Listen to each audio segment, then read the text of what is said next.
Hey, welcome to 2023. It's going to be a beautiful, fun, exciting, adventurous year for many people. Like I said, it's the year of the rabbit, and I'm a rabbit year on the Chinese zodiac sign. So it's supposed to bring us lots of prosperity and good luck. To me, uh, good luck may mean something different than what it might mean to other people. But I mean, I consider good luck lots of waves. A year full of waves. That to me makes it a good year, and the health to be able to ride those waves. I am getting a little bit older, but as I uh, enter my middle ages, um, I try to take care of my core and keep myself healthy. But if you really want to have a good, prosperous year ahead of you, then I would suggest that you learn to be a little bit mindful of what's going on as you make decisions in life. Like if you want to go out and buy a new surfboard, you have to ask yourself and be mindful and think, well, you know, uh, can I afford this new surfboard, or do I need this new surfboard? And if you feel like you need it, like your progression is gotten you to a certain point, and then you need to get this board to help get your skill level to where you want it to be. It's perfectly okay to do those things, and then just ask yourself, can I afford it financially? Um, some people can afford boards out the galore, and some people are given boards by, if you're a really good surfer, then you're just given boards by different manufacturers, and some of the top names will back you and support you if you get really really good at surfing. I unfortunately have passed my window. um, Maybe I started surfing a little bit too late in life, but um, 20 something is when I basically really got into surfing. And anyway, I'm rambling on about surfing, but uh, so I'm reading in my book right now, and it's quite interesting to read that if you're having sleep problems, right, or relationship problems, uh, diff- different, um, if if you're not accepting to love and you find it hard to love other people, or it seems almost impossible for you to open yourself up and let you love other people, then listen to these few words I have to share with you. Um, you have to find the root cause of what's creating this fear, or you may not even consider it a fear. It could just be um, a lack of understanding that you might have towards what love is and what life is.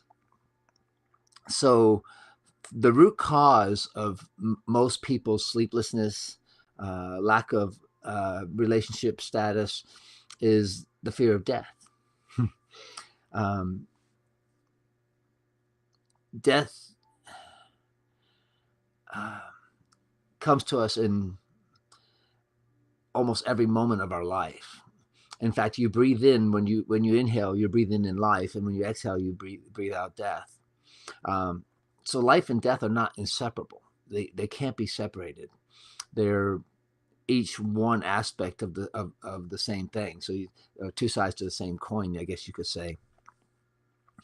But yeah, so if you're having problems falling asleep at night, then falling asleep is a sort of subtle death. In the day, you're energized, you're full of life, and you have all this energy, and you do all these things, and you exert yourself. And then in the evening, you should be tired. But some people are afraid of letting go and going to sleep because they don't know what's going to happen to them. There's something about it, that death thing, that they can't get over. I had a near death experience in my 20s in a surfing accident, and it what it did was it kind of changed me. Um, See, the near death experience, the drowning happened, and I lived through it, but it brought me to a point where I was able to accept the inevitable. What was this death that I had no escape from. I just accepted it and gave into it. And when I did, everything turned golden. Everything, there was like I saw a light and everything, and it changed everything about me. So I carried that with me, that feeling into the next day of my life, um, which was like a Sunday because it happened on Saturday that the drowning happened, and then Sunday I went into meditation. And people that can't meditate, they also have a fear of letting go. There's a lot of people out there that can't really meditate. They don't understand why they can't meditate, but meditation is a sort of death too, but it's a conscious death versus an unconscious death, like going to sleep. Going to sleep is an unconscious death. And when you go into deep sleep, you actually, for a short period of time, you dissolve into existence. You dissolve into God or godliness. And then when you come out of that deep sleep, you get refreshed. And this is what's happening to us almost every single night, that if you get into a deep sleep, you'll get that refreshment that you need to have, so you'll have energy for the next day. And it's very hard to go the next day, or if you don't get that rest, if you don't get that, excuse me for a second, if you don't get that deep sleep, then yeah, then your life is going to be altered, and it's going to, it puts you into a kind of limbo. So you're kind of like dragging out through the day or several days, depends on how bad your sleeplessness is, but you're dragging on, and you're like living in the middle between life and death, and you're not really alive, you're not really aware, you're not happy, you're not ecstatic about anything, you're not living fully, you're living partially because you just don't have the energy. It takes a lot of energy to be vibrant and to be alive and to be total in whatever you're doing. And a lot of meditation instructors will say to you, be total in whatever you do. Be total in your sleep. Allow yourself that let go. You are cradled by God's existence, meaning you're going to be taken care of. Nothing's going to happen to you. Even if you let go and you pass away, if you let go and you pass away, then you're in God's hands. God has you at that point, and he takes over, and he will, take it to the next level, whatever that might be. But anyway, so a lot of people's fear of sleep and meditation is because of the fear of death. But a lot of people can't love, like I said, either, and that is also stemming from the fear of death, because you can't let go, and you want to control love. A lot of people do. They want to, say, this is how I want things to go, and you're going to behave this way, and I'm going to behave this way, and you want it all controlled and everything. But that's not the way love works. Love is very unconditional. It's not like, well, let's put it this way: when you have the law that comes first in our history, like Moses came in with the laws, and then Jesus came in with this essence of love, and took it to a higher level. But with love, there's no laws. You don't command somebody to love you. When this love happens, you dive into it, and it surrounds you, and it elevates you. You fall at the same time, and as you're falling, one of the cool things about love is that no matter all the faults of the other person you're falling in love with, you accept those as part of that person. So love is opening up and taking away the ego. It's kind of hard to have a deep love and have this ego go on too. Ego will actually kill a higher love if it gets out of control. Hold on just a second, folks. So,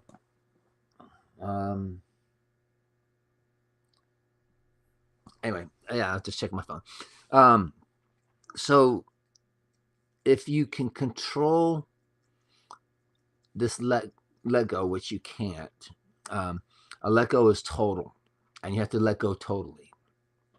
But like I said earlier, you have to, if you can allow yourself to fall asleep and let go totally and face your fears, face the darkness, face whatever abyss is out there. I will say that I have faced the deepest, darkest abysses that could ever be faced through different meditations I've done. And my dog's over here. So yeah, so you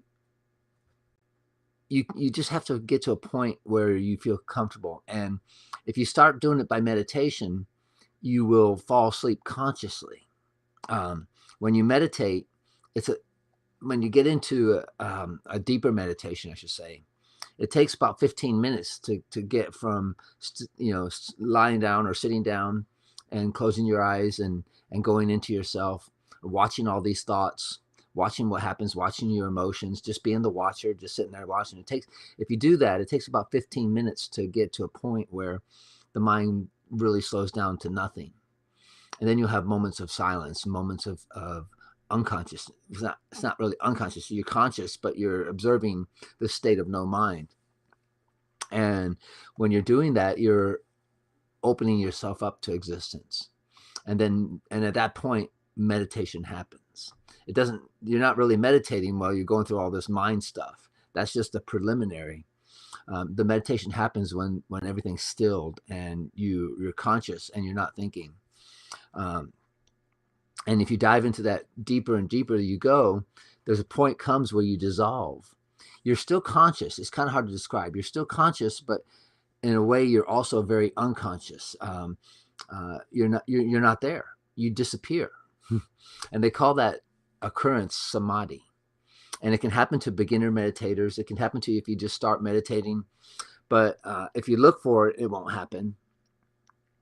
So keep those things in mind and allow this let go to happen in meditation. And if you do it in meditation, then going to sleep at night will be easier because it's the same thing. You can fall asleep doing the same techniques as you did going into meditation, just by watching the mind, watching the thoughts, and rewind your day and start at the beginning again and go through the whole day and just let your mind process everything. And if you do that, a blessing will come upon you, because then you may have missed something during the day that you didn't understand. Something may have happened to you, and it could have been this major spiritual occurrence, and you might have missed it. But then you can catch it going into meditation and say, "Oh, aha!" Anyway, I had this aha moment. I don't know if I read this anywhere, and I was sharing it with some friends at Drum Circle last night. My friend Alex is a very bright young man, and his wife Bree is a very beautiful, young, vibrant soul. And I've read that in the Hindu tradition, they say there's 7 hells, and then there's also 7 levels of heaven. And excuse me, get parched.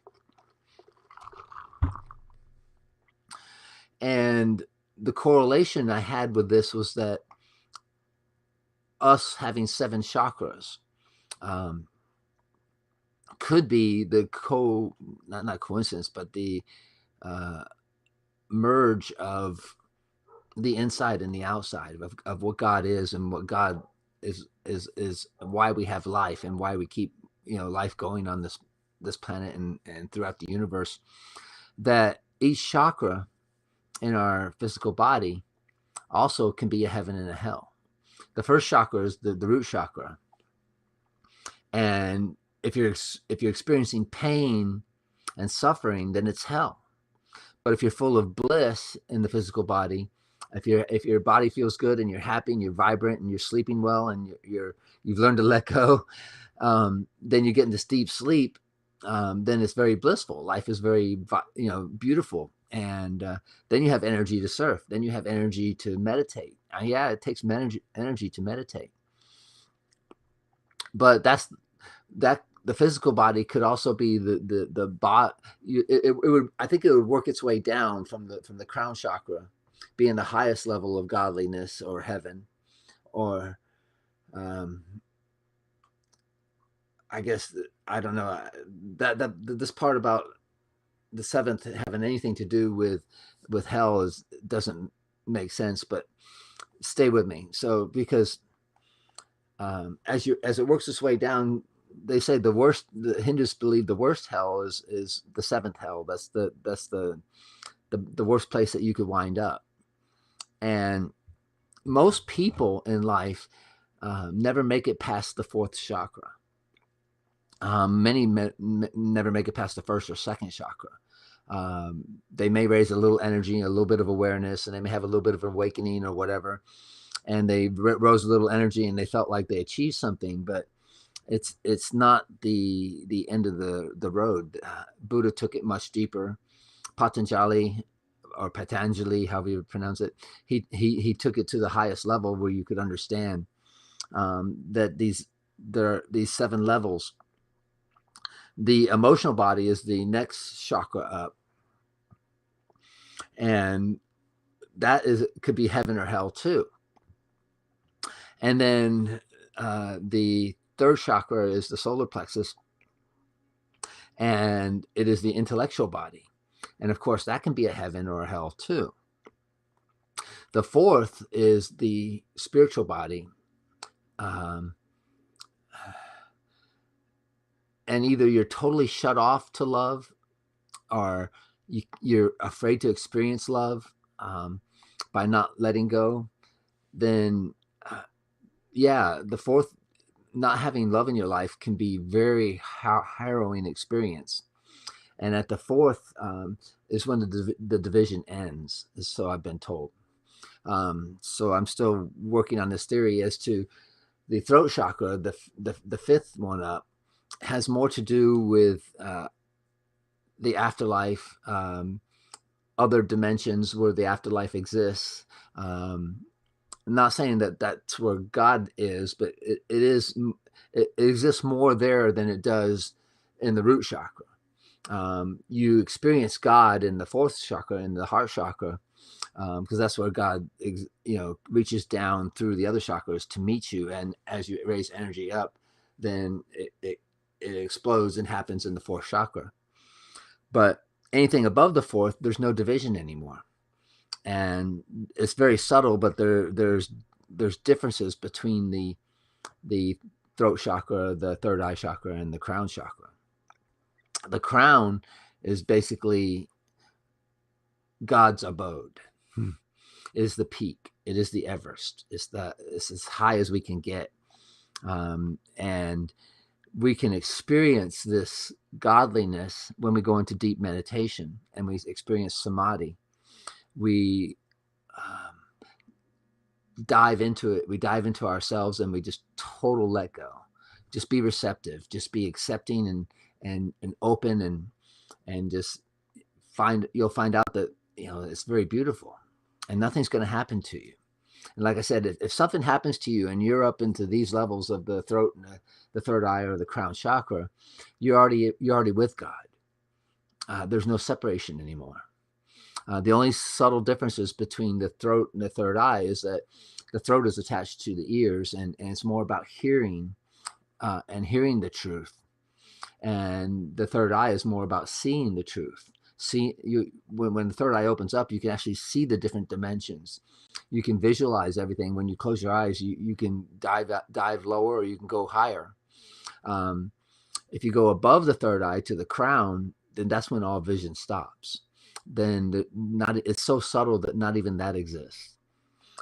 So there's 7 layers, and if you've experienced this nirvanic samadhi, then you've experienced godliness. And it's beautiful. It's pretty cool stuff. But anyway, if you want to have a prosperous new year, just be mindful, practice meditation, and remember that karma can be a bitch. Karma can be a hard thing. So if you don't want karma to affect your life, then don't do things that would create this bad karma in the first place. Be mindful and think about these things before you do them, before you hurt someone's feelings, before you do something wrong that you're going to regret.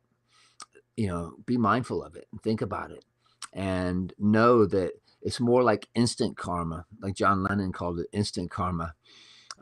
It's not that it's going to affect you in another life. Who knows, if that's true or not, but it will affect you and affect you spiritually in this life if you live in fear or you live in greed. These two things will hinder your growth and hinder your livelihood because it's pulling you out of the present moment. It's pulling you into the past and into the future. And living 100% totally in the moment is what it's really all about. It's about surfing that wave and being totally so absorbed into just surfing that wave that nothing else exists between you except you and the wave. And then in a way, like Jerry Lopez says, you become one with the wave. You become one with the ocean. And then this just blissfulness comes over you. And of course, it can happen during skydiving. It can happen during maybe a bicycle ride. It could happen doing anything in life, really. I experience it the most doing the things I love because I'm drawn to these things. They're a part of my life. I couldn't imagine my life without them. I mean, I'm sure there might come a day where my body just, gets too old to do the things that I love. But by that time, I'll have ridden so many waves and done so much and lived so vibrantly that it won't matter anymore. Because when that point happens, when you're totally fulfilled, you don't desire a future anymore. You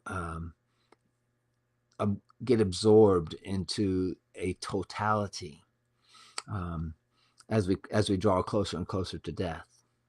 But life, like I said, life and death are inseparable. So I would not spend too much time being afraid of what's going to happen if you die.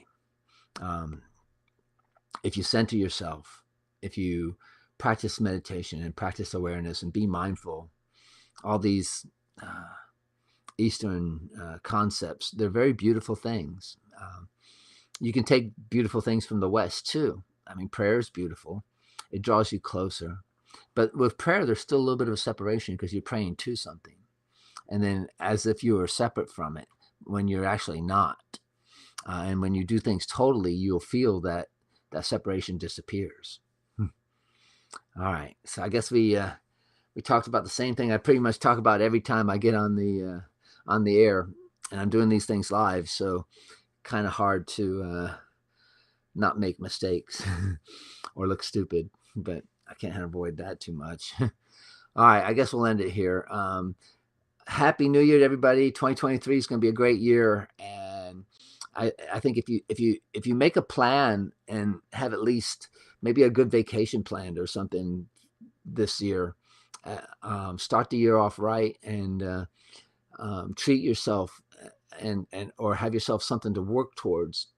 So if you have like a plan, like say you're going to go to Costa Rica for a month or a week or whatever you can afford, then you have something to look forward to. But I wouldn't say that you should spend all your time looking forward to that period, because then you're missing the present moment. Enjoy the present moment, but at the same time, have a goal or something to reach for, to keep you motivated and keep you going and give you a little bit of energy. But like I said, that's not the same as not living in the present moment. You can think about retirement. You can think about what you're going to do when you get older, or you can think about what you're going to do this next year, and think about those things in the present moment, and then you're not really being pulled into the future. But motivation can be a beautiful thing, and we'll see what happens. We'll see what this year brings forward for all of us. Anyway, I'll say goodbye and aloha and mahalos to all you beautiful people, and take care of yourselves. Much love. Take care. Bye.